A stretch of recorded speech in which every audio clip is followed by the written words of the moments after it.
Watch this model, please, as we enlarge the planet. The 10-mile thick hardened curved tectonic plates are longer on the top than at the underside because of the curve. When the crust recurves to a less curved state, the upper crust must collapse in a series of wrinkles. Call them mountains. The center of the continent falls straight down, as you can see. Let's go to North America and let the Earth grow. Watch as the surface recurves, collapses, and folds into mountains. This is how we get mountains.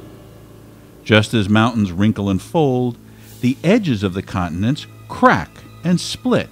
This is what these cracks are.